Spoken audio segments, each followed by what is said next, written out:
What's happening, my Jacked family? Coach Scott here, jackedafter40.com and shreddedafter40.com. I recently received a question from a fellow bro who just turned 37 years old, and he wants to make the absolute most out of these last 3 years in his 30s. And he's wondering if there are any advantages of these last 3 years in his 30s compared to what he can expect in his 40s. And first of all, it's not like when you hit your 40th birthday, all of a sudden your gains come to a halt, your strength comes to a halt, and your body starts to fall apart. That is not the case. It is a slow and steady decline that begins at an early age, especially at an early training age. After our first 6 to 12 months of training, that's when we can expect to experience our greatest gains in muscle, our greatest gains in strength, and it's going to start to decline year after year. Some of us can expect to gain like 25, 30 pounds in those first 6 to 12 months of lifting. After that, after 4 years, what the research shows is that we should expect to gain about 2 to 3 pounds of muscle per year, and that is going to continue to decline year after year with consistent, smart training. So if you've been lifting for a decade or more, chances are you're not going to experience much greater muscle gains at 37, like between 37 and 40, than you will in your 40s. It's still going to be a slow and steady process, so don't go thinking this is your last years in your 30s. You may as well go with the bulk and cutting approach and eat way excess calories and then have to diet down for months and months. Now, I take a nice slow and steady approach with your diet, a gentle surplus, maybe 100 to 200 calories, and then do little mini cuts throughout to shed any excess fat that you gain. We'll get a little bit more into diet in a bit, but what you really should be focused on is just improving the overall quality of your training, just getting smarter and smarter with your lifting experiences, really focused on keeping yourself in this game for the long term, this fun recreational sport of bodybuilding where the focus is not only on improving your physique, but how you feel, how you move, how you perform in everyday tasks, basically being able to live your life to the fullest. You want to be focused on a quality life for life. So that's going to come with smart, intelligent training, stuff that we probably didn't think of too much. We discarded when we were younger, especially in our 20s, when fellow bros over 40 were saying, you're going to pay for that when you're older, especially when it comes to ego lifting. So at 37 years old, I'd like to see you being smart about training to failure. That's a big component of training after 40 and keeping us in this game for the long term. So what I want to see is you not grinding out any reps, meaning that if you're doing the dumbbell bench press and you've reached that point to momentary muscular failure where your final rep there isn't going to be with good quality form, you're going to start using some body English in order to force it up there and using different supporting muscles, whatever, by any means necessary, getting that weight up there. I don't want to see any of that at all. That's going to put your joints at risk. You're going to put your tendons and ligaments at risk there, and it is terrible for recovery. That kind of rep, that one rep where you're really grinding it out, is going to make it so much more tougher for you to recover from that workout. And really, like I said, give your joints a pounding. What I'd like to see you do instead is, on that last rep, instead of forcing out, grinding it out, it's okay to do partial reps. So you get to that point, you can no longer do a full rep with quality form.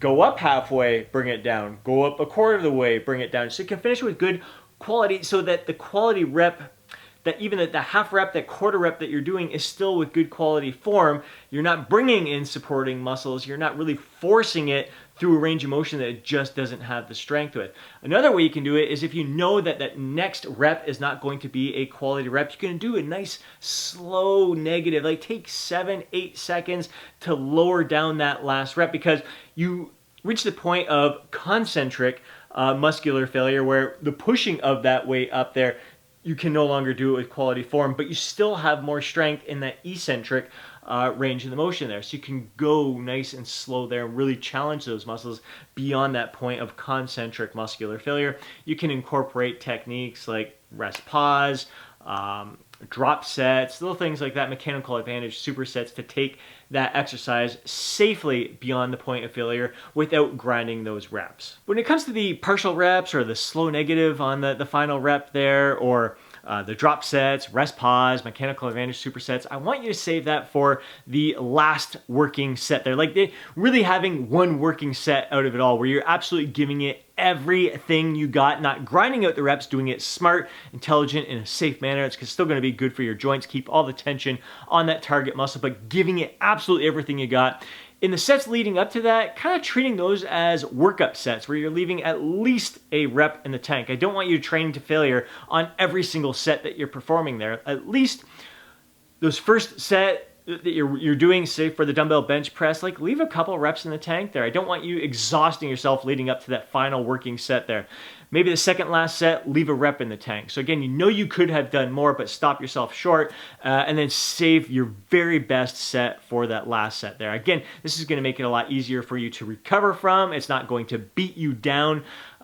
It's just going to keep, again, smart, intelligent training is going to keep you in this game for the long term. One thing that does change when we get into our 40s is how we view progressive overload. When we're in our younger years, progressive overload mainly meant progressive resistance, adding more weight to the bar. But again, like our muscle gains, our strength gains start to get less and less and less over time. In later years, you'll even see a decline in your strength, even though you're continuing to train on a regular basis. So because your strength gains are coming at a much slower rate, you gotta look at other ways to improve your progressive overload. One way is to improve the quality of form. So learning ways to create more tension in the target muscle.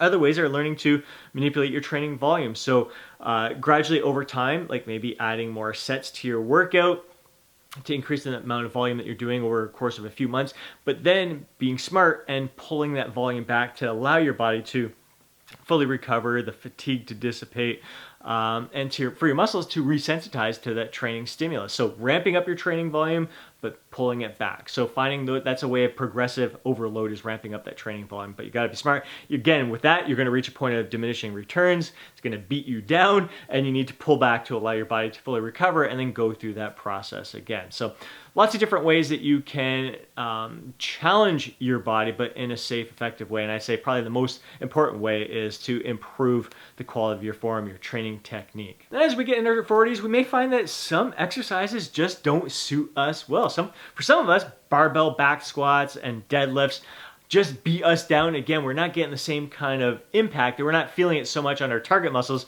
as we are the beating down of our joints. So it's okay to discard exercises that just don't feel right to you, that don't suit your body at this stage in our life. There's so many different exercises we can utilize, whether it's the leg press or the hack squat, where it somewhat braces your core and you don't have so much of a load on your spine there.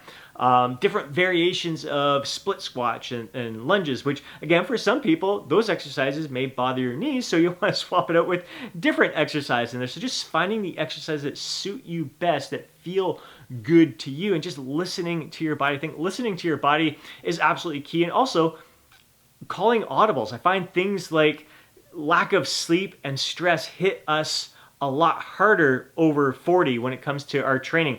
We're much more resilient when we're younger. If we only get 4 hours of sleep one night, we can still hit the gym and crush a freaking workout and get on with our day. Whereas you only get 4 hours sleep in your 40s, your workout is going to suffer. And if you're trying to increase the weight on the bar and doing the same lifts in a certain rep range, again, that can beat you down and do more damage than good. So if you didn't get as much sleep the night before, it may be best to get into the gym and just go a little bit lighter, do higher repetitions, something that's going to have you walking out of the gym feeling victorious. So I think as we age, it just comes naturally with experience that we just listen to our bodies a little bit more and we do things that feel better to us. We've learned what hurts us and we learn what we need to do to keep us going, to feeling good, walking out of the gym feeling victorious, feeling empowered and ready to tackle the rest of the day and the following workout, rather than just pushing through it and finding out the next day that we are just beat down and we're going to need to take a day off anyways if we want to recover from it. Now, when it comes to diet, your metabolism will slow down. So what you can consume at 37 years old to maintain your weight is going to be a little bit more than what you'll be able to consume when you're 47 years old. So if you're in a surplus right now trying to build muscle, it's going to be a smaller surplus when you're 40 years old, it's 47 years old. So you're going to want to pay attention to how your body is responding to your calorie intake. The other thing when it comes to diet is that as we age, we tend not to absorb protein as efficiently. So you may want to bump up your protein intake a little bit to make sure that you're providing your body with the building blocks to build muscle at 37 and beyond.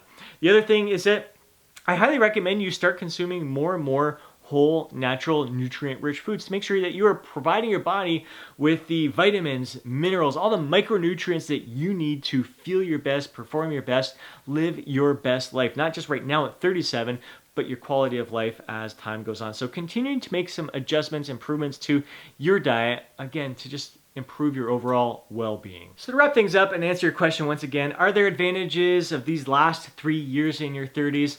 Sure, but they're going to be very, very subtle. If anything, I think what you learn during the next 3 years is going to be an even greater advantage. I think that's one of the best advantages of being in our 40s is just the experience we gain from lifting, from our diet, from talking with our fellow bros and sharing our experiences together. So you should always be focused on how can I improve? How can I kind of eke out any extra little bit of gains and quality of life and overall well-being? Just trying certain little things. Again, I think if anything, what I can't believe I haven't mentioned so far yet is sleep. Continuing to make sleep a top priority in your life, getting in at least 7 hours of quality sleep each and every night, preferably 8 hours, even a little bit more than 8 hours. So prioritizing sleep and prioritizing your lifestyle, like really learning to manage your stress better and just putting your body in more optimal state to build muscle and just live your best life. And that's a wrap. I hope you enjoyed today's video. If you did, please do me a favor and smash that thumbs up button. I'd really appreciate it. If you know a fellow bro who would benefit from watching today's video,